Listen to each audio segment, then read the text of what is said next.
Castro. I am going to walk you through some big national headlines when it comes to the big earthquake that you've been hearing about. I'll talk to you about today's heat and then those increasing rain chances that we've got.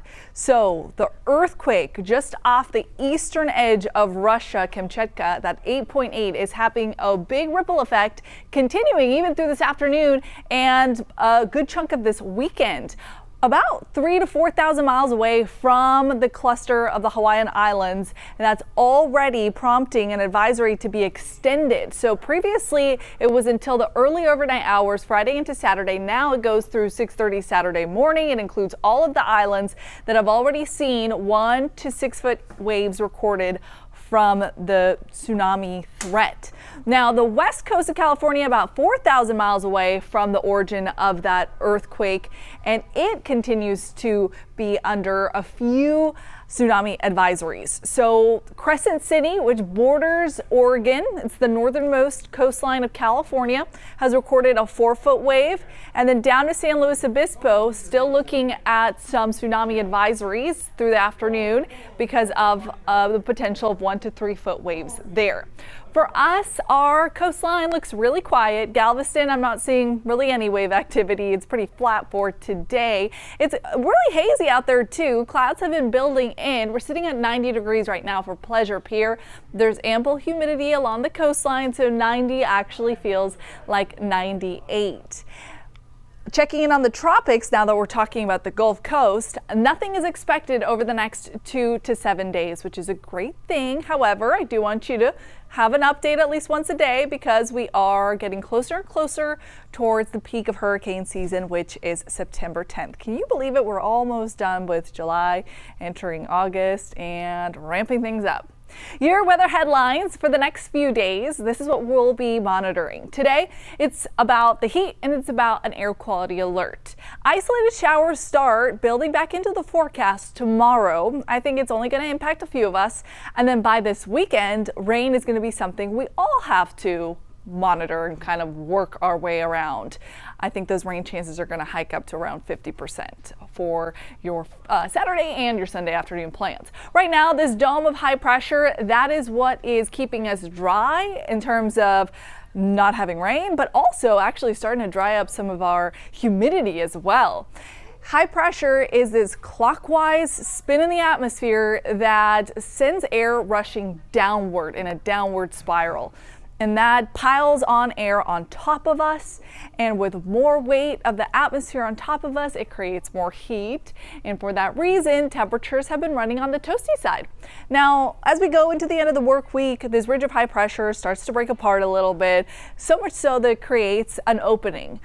A possibility for some more moisture to sling in our direction on the back end of this high pressure system that's to our east.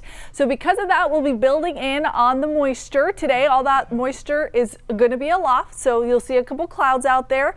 Tomorrow, the clouds will be juiced up, revved up enough to bring us a 30% chance for some isolated downpours.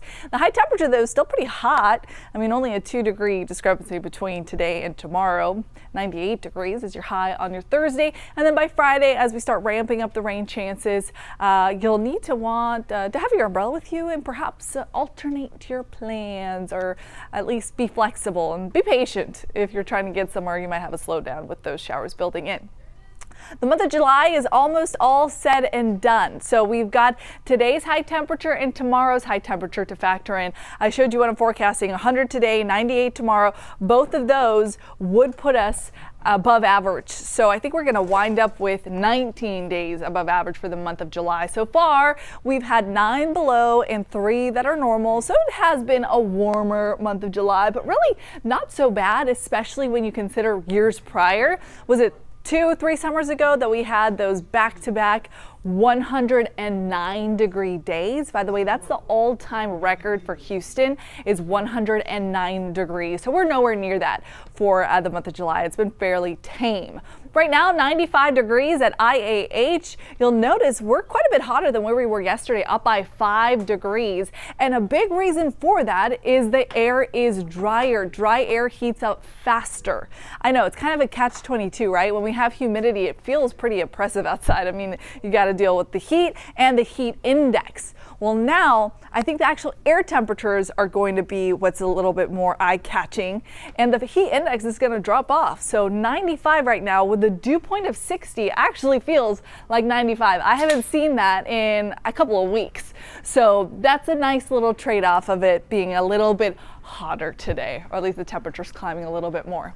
Here's a look at the neighborhood weather network. So these are gauges in people's homes, so I can tell you the exact temperature. Let's say if you live on Glen Cove Street, Rice Military, it's 94 there. In Lynbrook Drive for Memorial, it's 94 there. Along I-10, the Katy Freeway towards Cinco Ranch, Chapel Glen, it's 92. Katieland, it's 94. So we're all pretty much in the low to mid 90s, but it's just the lunchtime. Peak heating of the day doesn't happen until 3-4 o'clock. And by then, I think we are racing up towards the century mark. So here's a snapshot of the loop in the Beltway. So find your neighborhood. If you're in Gulf Crest, I think you make it to the century mark. If you're in Galena Park, 101, I think is your high for today. The Heights, same thing there, 101, Hunters Creek. You'll be in good company. I think downtown could even pop into the triple digits. A few spots might max out in the upper 90s, so Channelview 99, Pasadena 98.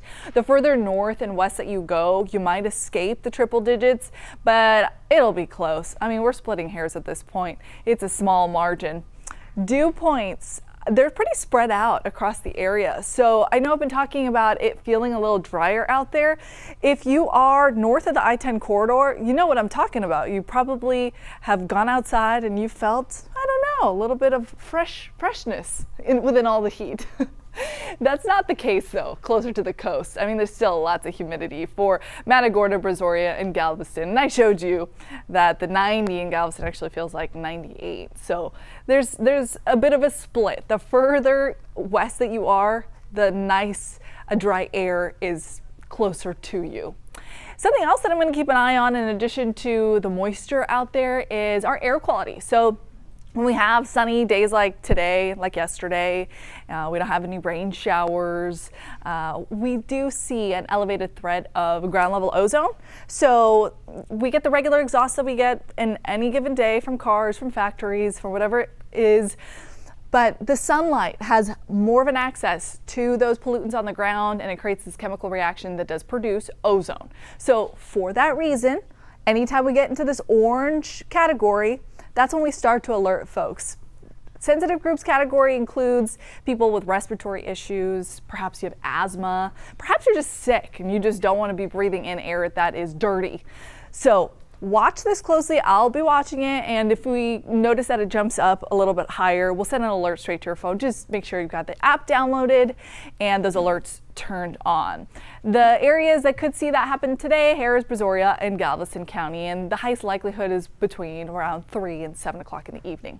Sunset time for today is 8:16, and then they start to drop off those sunset times. So we're losing some daylight. We already maxed out at the summer equinox, and now we're starting to see those sunset times drop off a little bit. So next month, we'll be hitting a sunset time at 7:51. As we get into September, we'll be hitting that sunset time at 7:26 on the 15th, so on and so forth. So enjoy the day today. It's longer and it's drier. Tomorrow, 30% chance for some scattered storms. Friday, 40, and then we start to stair step up. 50-50 chance for showers on our Saturday and Sunday.